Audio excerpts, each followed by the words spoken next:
गाँव के जंगल में हाका होए है, फिर आज का घर घर बांटा होए है।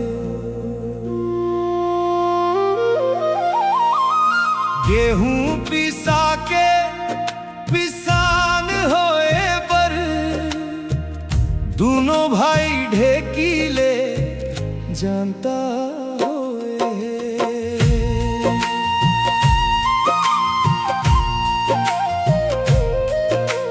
फिर आज का घर घर बांटा होए है। मनखे जियत है फिर नाता रोए है।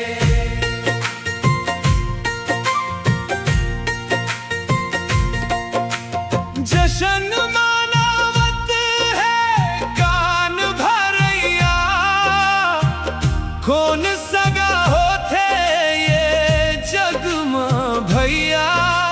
लघु परिवार होते सुखी परिवार गा, नहीं पूछे भाई लब तीज औ तिहार गा। शादी के बरसे एके बरस में दाई दादा अब कांटा होए है। फिर आज का घर घर बांटा होए है।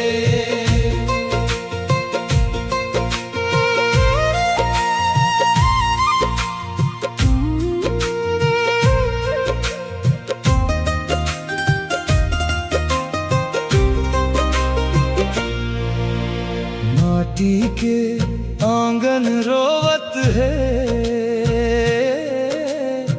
सुना परछी बात बतावत है। एक थारी माँ खाए वाला आज नजर नहीं आवत है। ओ भैया गाँव के जंगल में हाका होए है। फिर आज का घर घर बांटा होए है।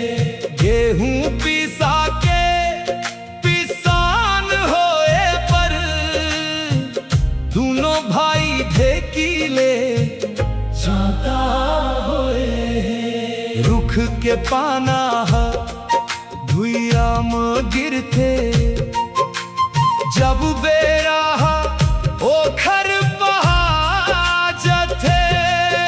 अमरैया पुरखा के सुरता थे जब नौट पहाजत है। फायदा करके लोभी मन के दोनों भाई के घाटा होए है।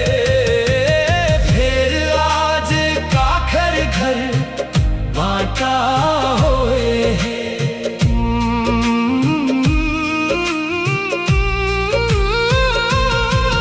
जय भाई के संग नहीं छूटे कतनो आंधी तूफान में।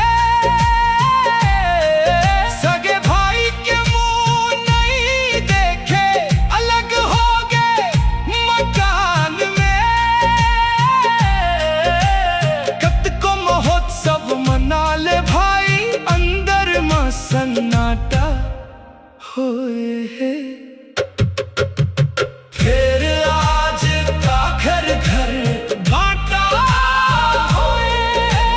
फिर आज का घर घर बांटा होए है। मैया के आंगन सुना होए है। भाई भाई के बीच में अब दीवार खड़ा होए है। गाँव के जंगल में हाका होए है। फिर आज का घर घर बांटा होए है। नाता टूटे ले बड़े दुख औ कुछ नहीं होए।